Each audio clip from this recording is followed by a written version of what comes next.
ही मोहीम अतिक्रमण काढण्याची मोहीम होती, धर्माच्या विरोधातली मोहीम नाही। हे पहिल्यांदा महाराष्ट्रामध्ये संदेश क्लिअर गेला पाहिजे। कोल्हापूर जिल्ह्याचा सामाजिक एकोपा अखंड आहे, एकसंघ आहे, ह्या बाबतीतला मेसेज सगळ्यांनी एकत्रपणे दिला पाहिजे। समाजामध्ये वितुष्ट कुठेही नाही। एखाद्या बाबतीमध्ये तिथं असणाऱ्या अतिक्रमणाच्या बाबतीत कुठल्याही समाजानं माझ्या समाजाचा म्हणायचं कारण नाही, तो गड किल्ला संरक्षित राहिला पाहिजे, चांगलं तिथलं राहिलं पाहिजे, तिथली असणारी गलिच्छ व्यवस्था सुधारली गेली पाहिजे, याच्यासाठी म्हणून या ठिकाणी संभाजीराजे प्रयत्न करत होते। ज्या पद्धतीनं प्रतापगडचं या ठिकाणी अतिक्रमण गड किल्ल्यांचं सन्माननीय मुख्यमंत्र्यांच्या पुढाकारानं संपुष्टात आलं, त्याच पद्धतीनं आज विशाळगड सुद्धा मोकळा श्वास घेतोय। आणि सर्व शिवप्रेमींच्या वतीनं मी मनापासून पहिल्यांदा एकनाथजी शिंदे साहेब यांचं मनापासून अभिनंदन करतो। ही झालेली घटना दुर्दैवी आहे, पण कोल्हापुरात दसरा चौकात झालेली जी घटना होती त्याच्यावर सुद्धा काँग्रेस का बोललं नव्हतं? काँग्रेसमध्ये या ठिकाणी त्याच्या बाबतीत काय नेमकी परिस्थिती होती?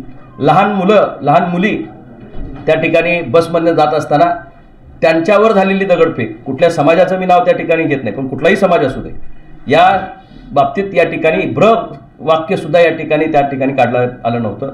निश्चितच ही सगळी भूमिका ही फक्त इलेक्टोरियल पॉलिटिक्स डोळ्यासमोर त्या ठिकाणी चालू आहे। आज सुद्धा त्या परिस्थितीमध्ये गेल्यानंतर हिंदू बांधवांना तिथं असणाऱ्या सरसकट अतिरेकी आहे म्हणणं हे किती योग्य आहे? कारण जर समजा तिथं असणारा सर्वसामान्य माणूस हा तो श्वास मोकळा घ्यावा गड याच्यासाठी या ठिकाणी नाही, काही जे या ठिकाणी चुकीच्या गोष्टी केल्या असतील त्यांच्या बाबतीत मी बोलत नाही, पण जे सगळे शिवप्रेमी त्या ठिकाणी गेले होते हे काय अतिरेकी होते का? ज्याने आंदोलन केलं ते काय अतिरेकी होते का? निश्चितच या सगळ्या बाबतीतला या ठिकाणी उत्तर काँग्रेस पक्षाला भविष्यामध्ये या ठिकाणी द्यावं लागेल। आणि हे होत असताना एक सेट पॅटर्न याच्या पाठीमागचा आपण या ठिकाणी थोडा दिसतो का हेही बघायला हरकत नाही। संभाजीराजे जाण्यापूर्वीच त्या ठिकाणी या पद्धतीचा हल्ला खालच्या गावांवर या ठिकाणी झालेल्याचं चित्र आपण या ठिकाणी बघण्यात आलं। सर्व शिवप्रेमींना अतिरेकी म्हणणं खऱ्या अर्थानं त्याचं चिंतन ज्यांनी म्हटलंय त्यांनी या ठिकाणी करावं लागेल, कारण हा शिवछत्रपतींचा राजर्षी शाहू महाराजांचा हा कोल्हापूर जिल्हा आहे, हा संयमी आहे, पण तितकाच परखडतेनं चुकीला माफी न देणार आहे। आपण जर या ठिकाणी पाहिलं तर मागच्या इतके दिवस या ठिकाणी हे भिजत घोंगडं पडल्यामुळे आज ही परिस्थिती या ठिकाणी तिथं झालेली आपल्याला या ठिकाणी दिसते।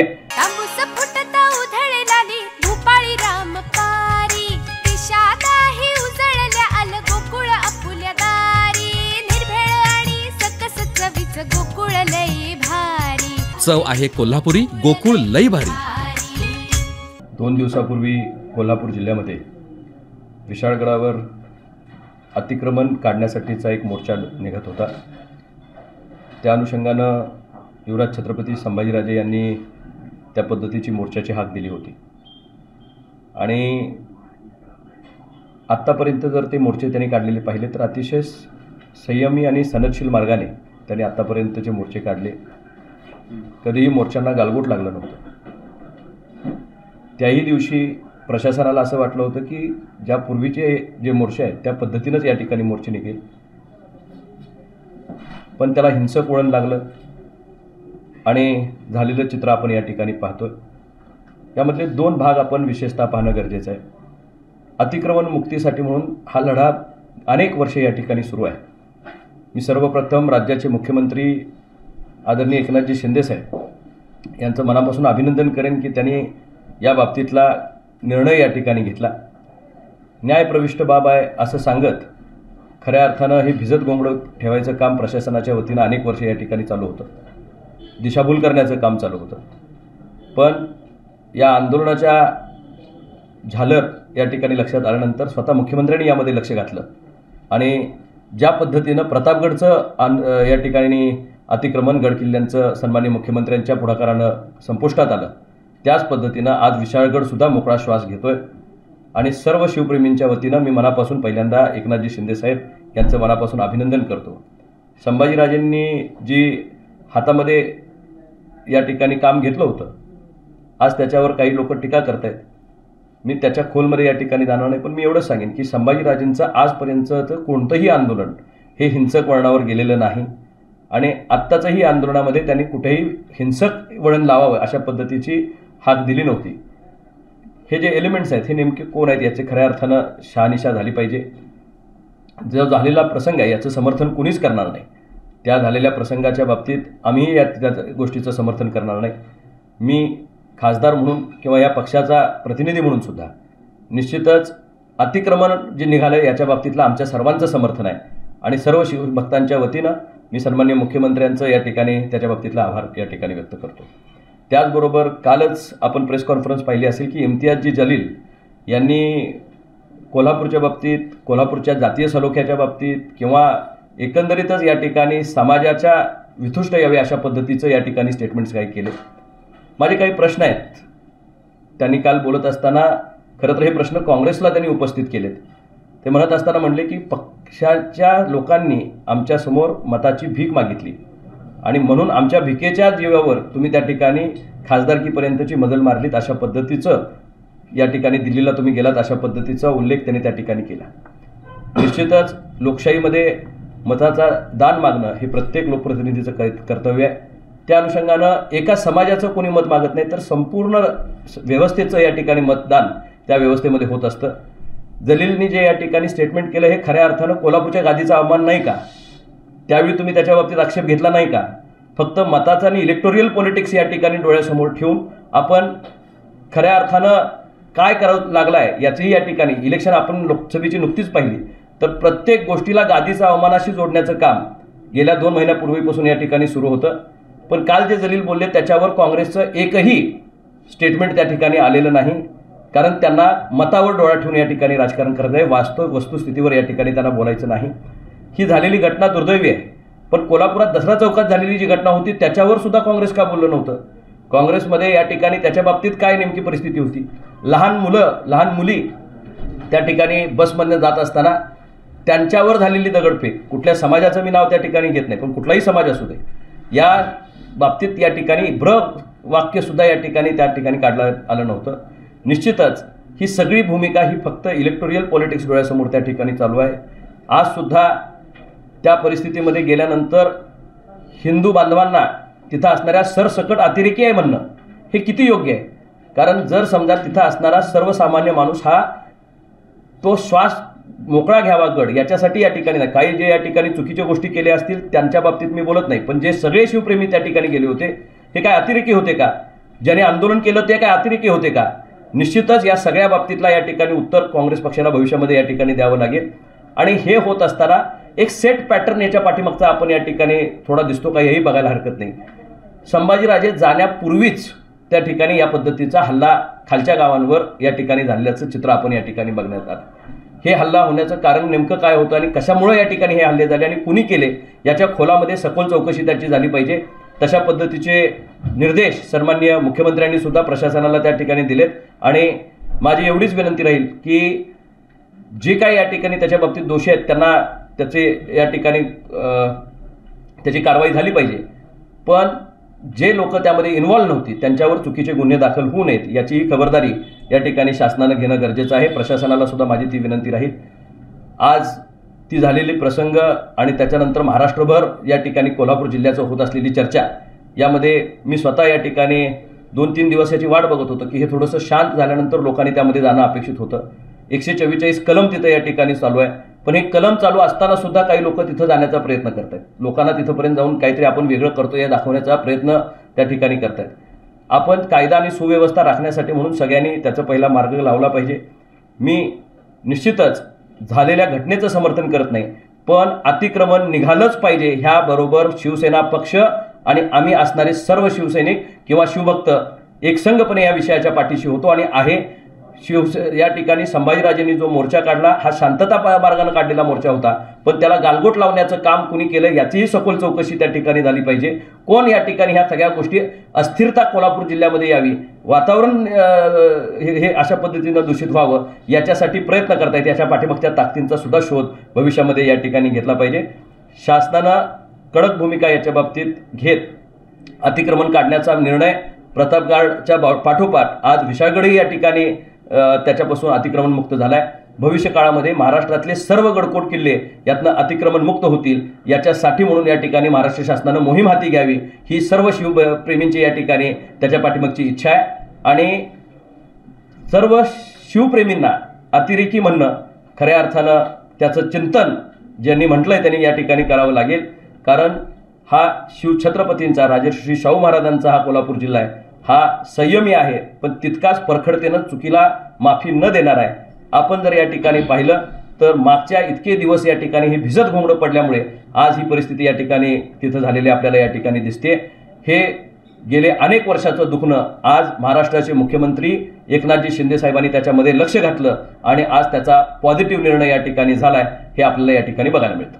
गेल्या 5 वर्षांमध्ये सुद्धा तुम्हीच खासदार होता, तुम्ही त्या काळामध्ये अतिक्रमण होतं ते काढण्यासाठी काय पाठपुरावा केला होता का? आम्ही जे 15 आता हे जे आपण म्हटलात त्या पद्धतीनं अतिक्रमण काढण्याबाबतीतल्या आमचा पाठपुरावा सातत्यानं सुरू आहे। तिथं असणारे लोक सुद्धा वारंवार या ठिकाणी याच्या बाबतीतला येणारा वर्ग कायमपणे शिवभक्त याच्या बाबतीतली तक्रार त्या ठिकाणी करत होतो। अनेक मीटिंग्ज आमच्या या बाबतीतल्या कलेक्टर ऑफिसला यामध्ये झालेल्या आहेत, पूर्वीच्या कलेक्टरांच्या बरोबर सुद्धा त्या ठिकाणी या बाबतीतल्या मीटिंग झाल्या।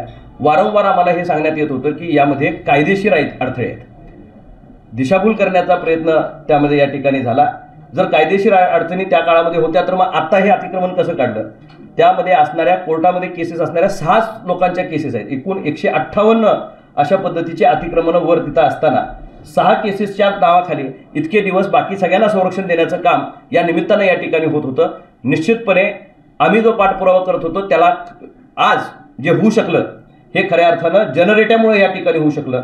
संभाजीराजेंनी आंदोलनाची हाक त्या ठिकाणी दिली, ते तिथपर्यंत गेले, मुख्यमंत्र्यांच्याकडे त्यांनी गुहार लावली, मुख्यमंत्र्यांनी त्यांना होकारात्मक सकारात्मक अशा पद्धतीचा प्रतिसाद दिला आणि म्हणून खऱ्या अर्थानं मुख्यमंत्र्यांनी घेतलेल्या निर्णयाचं फलित म्हणून काल या ठिकाणी अतिक्रमण निर्मूलन झालेलं आहे। महाविकास आघाडी त्या ठिकाणी गेली, त्याच्यावर टीका होती की त्या ठिकाणी गेलेली आहे, मात्र अतिक्रमण जे आहे ते गडावर आहे, मात्र जी मोडतोड जाळपोळ झालेली आहे ती 4 किलोमीटर लांब असलेल्या गजापूर गावामध्ये झालेली आहे आणि त्या गजापूर गावामध्ये जी नासधूस झालेली आहे त्या नासधूस करणाऱ्यांना शाहू महाराजांनी अतिरेकी म्हटलं असावं अशा पद्धतीचं सुद्धा त्यांनी त्याची क्लॅरिटी आणावी लागेल, कारण त्यांनी म्हणत असताना शिवभक्तांच्या बाबतीत त्यानं प्रश्न विचारला होता, हे आलेले कोण होते?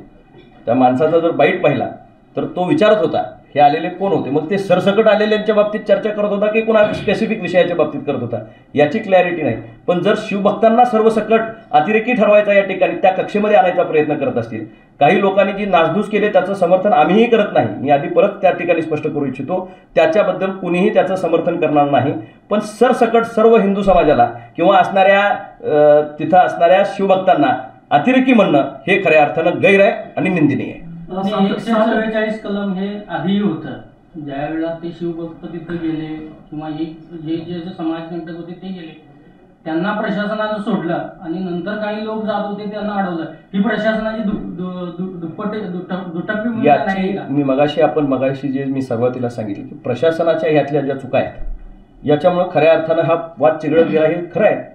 आत्ता जर हे प्रशासनानं पहिल्या टप्प्यापासून म्हणजे अतिक्रमण निर्मूलनापासून जर या ठिकाणी आपण जर सर्व टप्पे पाहिले, हे काय आज आंदोलन झालेलं नाही, याच्या पूर्वी सुद्धा संभाजीराजे गड किल्ल्यावर त्या ठिकाणी जाऊन आलेले आहेत, याच्या पूर्वी अनेक आंदोलक याच्या बाबतीतली निवेदनं त्या ठिकाणी देत आहेत, अनेक वेळा या ठिकाणी निदर्शनं झालेली आहेत, ही पहिली वेळ नाही। अतिक्रमण काढण्याबाबतीत सगळेजण सहमत आहेत आणि सगळ्यांची सहमती आहे असं एका बाजूला भासवलं जायचं, पण दुसऱ्या बाजूला कायद्याची चौकट सांगितली जायची आणि त्याच्यामधनं या ठिकाणी पळमार्ग काढला जायचा आणि वेळ मारून नेली जायची। आज तो झालेला प्रसंग दुर्दैवी आहे, त्याचं समर्थन मी करत नाही, पण अतिक्रमण निर्मूलन होणं ही काळाची गरज होती।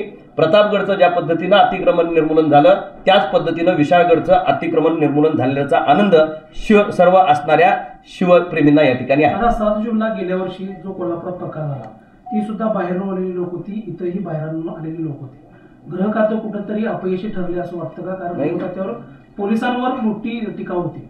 याच्या पाठीमागं मी मगाशी बोलतानाच म्हटलं काही सेट पॅटर्न दिसतो का की ही माणसं का आणि कुठनं येतात आणि याच्या पाठीराखे कोण आहेत, याच्या पाठीमागं कोणी या ठिकाणी षडयंत्र कोल्हापूरला बदनाम करण्याचं, सरकारला बदनाम करण्याचं, सरकारवर याचं लालचन येईल याच्यासाठी प्रयत्न करण्याचं, इलेक्शन तोंडावर ठेवून काही या ठिकाणी अशा पद्धतीचं वातावरण तयार करण्याचा प्रयत्न केला जातो का, याचीही सखोल चौकशी झाली पाहिजे आणि पारदर्शकपणे दूध का दूध पाणी का पाणी झालं पाहिजे। विनाकारण कोल्हापूरवर बदनामी येणं, सातत्यानं कुठंतरी कोल्हापूरवर आक्षेप येणं, कोल्हापूरच्या जनतेकडे वेगळ्या दृष्टिकोनातनं पाहणं, हिंदुत्वादी लोकांच्याकडे वेगळ्या दृष्टिकोनातनं पाहणं किंवा शिवभक्तांच्याकडे वेगळ्या दृष्टिकोनातनं पाहणं याच्या पुढच्या काळामध्ये चालणार नाही। प्रशासनानं चोख भूमिका बजावली पाहिजे।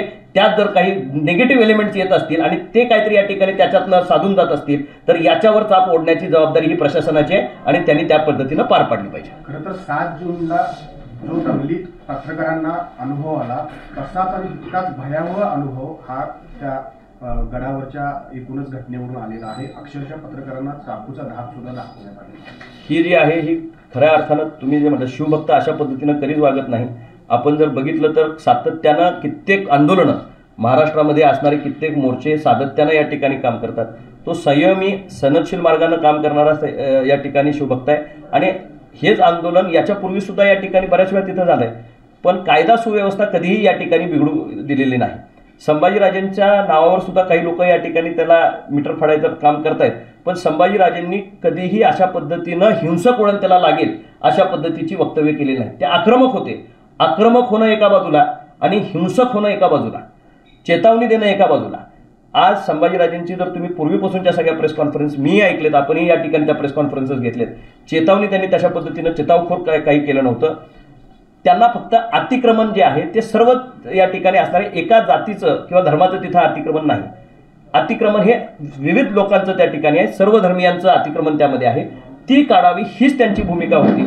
आता त्याला काही लोकांना संभाजीराजेंना अडचणीत आणायचं आहे का, काही लोकांना सरकारला अडचणीत आणायचं आहे का, काही लोकांना त्याच्या पाठीमागनं राजकीय पोळी स्वतःची बाजून घ्यायची आहे का, काही लोकांना त्याचा पुरस्कार करायचा आहे का. पुरस्कृत हल्ला आहे असं म्हणायचं. मी असं कोणाचा पुरस्कृत म्हणणं हे गैर होईल. जबाबदार माणसांनी जबाबदारीने बोललं पाहिजे, पण याच्या पाठीमागं बाकी राजकीय वास येतो हे नक्की.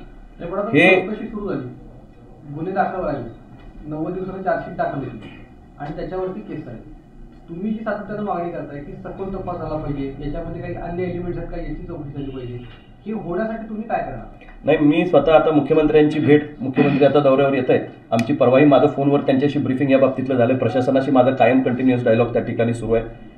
माझा प्रयत्न असा आहे की पहिल्यांदा ही अशांतता संपली पाहिजे, स्थिरता निर्माण झाली पाहिजे, मानसिक स्वास्थ्य जिल्ह्याचं परत प्रस्थापित झालं पाहिजे आणि कटुता एकमेकाच्या मनामध्ये न राहता ही मोहीम अतिक्रमण काढण्याची मोहीम होती, धर्माच्या विरोधातली मोहीम नाही. हे पहिल्यांदा महाराष्ट्रामध्ये संदेश क्लिअर गेला पाहिजे. कोल्हापूर जिल्ह्याचा सामाजिक एकोपा अखंड आहे, एकसंघ आहे. ह्या बाबतीतला मेसेज सगळ्यांनी एकत्रपणे दिला पाहिजे. समाजामध्ये वितुष्ट कुठेही नाही. एखाद्या बाबतीमध्ये तिथं असणाऱ्या अतिक्रमणाच्या बाबतीत कुठल्याही समाजानं माझ्या समाजाचाही म्हणायचं कारण नाही. तो गड किल्ला संरक्षित राहिला पाहिजे, चांगलं तिथलं राहिलं पाहिजे, तिथली असणारी गलिच्छ व्यवस्था सुधारली गेली पाहिजे. याच्यासाठी म्हणून या ठिकाणी संभाजीराजे प्रयत्न करत होते आणि त्यांच्या प्रयत्नांना पॉझिटिव्ह अँगल होता. तिथं गेल्यानंतर त्याचं रूपांतर एका वेगळ्या तिथं पोचायच्या आधीच त्या पद्धतीचं या ठिकाणी वातावरण घडलं. निश्चितच जे घडलं त्याचं समर्थन नाही, पण अतिक्रमण निघणं याच्या पाठीमागं सर्वांचा एकच हेतू होता आणि ते निघालेल्याचा आनंद बाकी सगळ्यांना आहे. स्थानिक आमदारांची काय भूमिका आहे, तुम्ही काय चर्चा केली त्यांच्याशी? नाही, आमदार साहेबांची अतिक्रमण निघण्याबाबतीत सगळ्यांचीच पॉझिटिव्ह भूमिका आहे. याच्या बाबतीत साठी हे तिथले स्थानिक आमदार जबाबदार आहेत, संभाजीराजे वारंवार सांगतायत. गेल्या वर्षी ना अतिक्रमण विरोधी मोहीम सुरू झाली, आंदोलन सुरू झालं होतं, तेव्हा स्थानिक आमदारांनीच दबाव टाकला अशी एक चर्चा आहे. काय नेमकं त्यातलं? या चर्चेला काही निरर्थक आहे चर्चा. कुणीही लोकप्रतिनिधी कुठेही या ठिकाणी अशा पद्धतीचा, ज्यावेळी माझ्याही मतदारसंघातला लोकसभा मतदारसंघातला हा विषय आहे, त्यामुळे कुणीही लोकप्रतिनिधी अशा गोष्टींना खतपाणी घालत नाही. ही खऱ्या अर्थानं महाराष्ट्रामध्ये असणारी भूषणं आहेत. शिवाजी महाराजांचे गडकोट किल्ले हे महाराष्ट्राचं एक वेगळं सिम्बॉलिक रिप्रेझेंटेशन देशभरामध्ये त्या ठिकाणी करतात आणि एकाच जातीचे नव्हे, सर्व धर्मीय लोक त्या इथं या ठिकाणी जातात.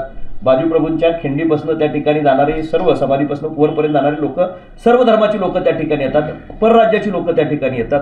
त्यामुळं ही व्यवस्था चांगली राहावी हे प्रत्येक लोकप्रतिनिधी त्या ठिकाणी हे करत असतो.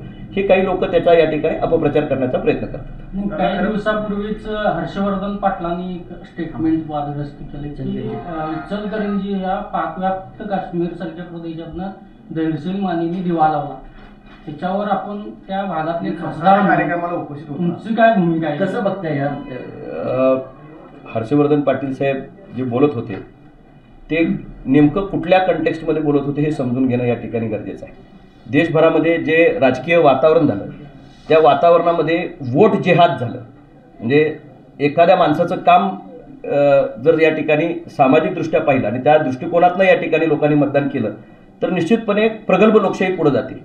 आणि हर्षवर्धन पाटील साहेब त्यावेळी जे बोलले ते इचलकरंजी बाबतीत बोलले नव्हते. एकंदरीतच जे वोट जेहाद या ठिकाणी लोकांनी घेतलं आणि त्याच्यामध्ये चांगला वाईट न बघता निव्वळ एका विषयाला विरोध, एका व्यक्तीला विरोध म्हणून खऱ्या अर्थानं खालच्या स्थानिक कामाकडे न पाहता ज्यावेळी या ठिकाणी लोकांनी मतदान केलं त्या वादळात दिवा लावला असं त्यांना कदाचित म्हणायचं असावं.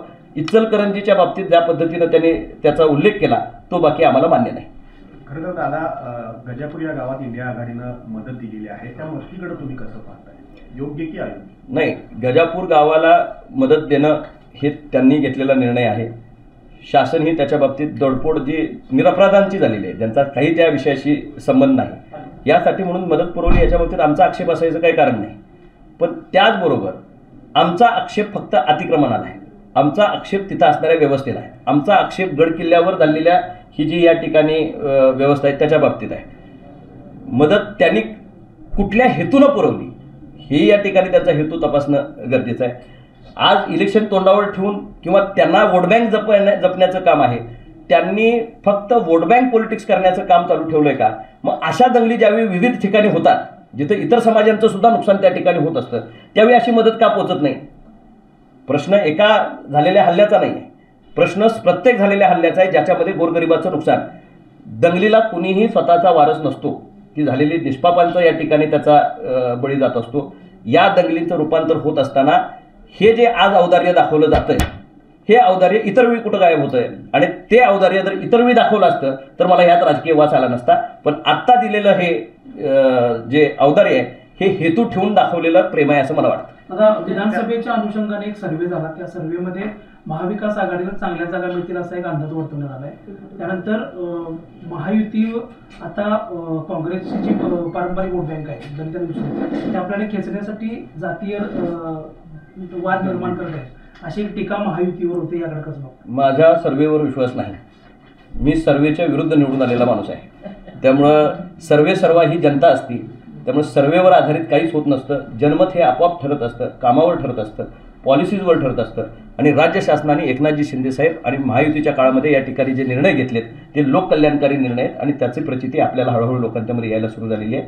महिलांच्या बाबतीत असेल, तरुणांच्या बाबतीत असेल, शेतकऱ्यांच्या बाबतीत असेल, विविध पातळीवर घेतलेले निर्णय आपल्याला रिफ्लेक्ट होताना या ठिकाणी ह्या मतामध्ये दिसतील. आणि ज्यावेळी लोक कन्स्ट्रक्टिव्ह कामाकडे बघून मतदान करतील, महाराष्ट्राला असा राबणारा मुख्यमंत्री, सर्वसामान्यांच्या मध्ये मिक्स होणारा मुख्यमंत्री आणि गोरगरिबांचे प्रश्न सोडवणारा मुख्यमंत्री या निमित्तानं लाभला. शासन त्या पद्धतीचं महायुतीचं लाभलं. निश्चितच केंद्र शासनाच्या वेळेचे प्रश्न वेगळे असतात, राज्य शासनाचे प्रश्न वेगळे असतात. आज हे राजकारण परत स्थानिक मुद्द्यांवर त्या ठिकाणी. तुम्ही गजापूरला जाणार आहे का? तिथल्या लोकांना आधार द्यायला आणि कधी जाणार आहे? मी गजापूरला ह्या 2-3 दिवसात जाईल. मी तिथलं वातावरण राजकीय दृष्ट्या ढवळायचं नाही. कुणीतरी आता ह्याच्यासारखा जलील इम्तियाज जलीलांसारखा एखादा त्यांचा माणूस या ठिकाणी येतो, आमच्या लोकांना इथं चेतावतो, लोकांच्या मध्ये धार्मिक तेढ निर्माण होईल अशा पद्धतीची स्टेटमेंट त्या ठिकाणी करतो. आत्तापर्यंत बरं ते कधी कोल्हापूर जिल्ह्याच्या एखाद्याही कामामध्ये या ठिकाणी पुढे आलेलं नाही. कधी विशाळगडला येऊन कसा विशाळगड आहे आणि तिथं नेमकी अवस्था काय आहे हे त्यांनी कधी पाहणी केलेली नाही. पण झालेल्या प्रसंगाबाबतीत या ठिकाणी त्यांनी खेद व्यक्त करणं एका बाजूला होतं. मला आज हाच प्रश्न काँग्रेसवाल्यांना विचारायचा आहे की त्यांनी बोललेले शब्द हा गादीचा अपमान नाही का? मुसलमानांच्या जीवावर तुम्ही खासदार झालात हे म्हणणं गादीचा अपमान नाही का? तुम्ही भीक मागून आमच्याकडे या ठिकाणी खासदार झालात हे म्हणणं गादीचा अपमान नाही का? आणि हे जर गादीचा अपमान नसेल आणि जर तर त्यांना वाटत असेल आणि मताच्या राजकारणासाठी म्हणून हे सगळे अपमान सहन करायला तयार असतील तर मी निश्चितपणे सांगेन, स्वाभिमान कोणी जपला असेल तर आजच्या प्रसंगाला संभाजीराजेंनी जपला. कोल्हापूरच्या राजकारण्यात दोन भूमिका दिसत आहेत, एकीकडे शाहू महाराजांच्या, एकीकडे संभाजीराजेंची. कसं बघता याकडं? कारण दोन भूमिका आहेत अशी टीका होती. भूमिका दोन स्पष्ट दिसत आहेतच. आज जर आपण पाहिलं तर दोन्ही भूमिका ह्या विरुद्ध दिशेला आपल्याला त्या ठिकाणी दिसत आहेत. आज संभाजीराजेंनी हे आंदोलन इलेक्शन नंतर चालू केलेलं आंदोलन नव्हे, 1.5 वर्षापासून त्या मुक्तीसाठी त्या ठिकाणी ते काम करतायत. हा त्यांचा विचार आजचा विचार नव्हे. आज महाराज खासदार झाले असतील पण खासदार होण्यापूर्वी संभाजीराजेंनी हा विषय हातामध्ये घेतला आणि त्यासाठी ते प्रयत्नशील होते. आता त्याला हिंसक वळण लागल्यामुळे त्या ठिकाणी हे चर्चेला ऊत निघाला.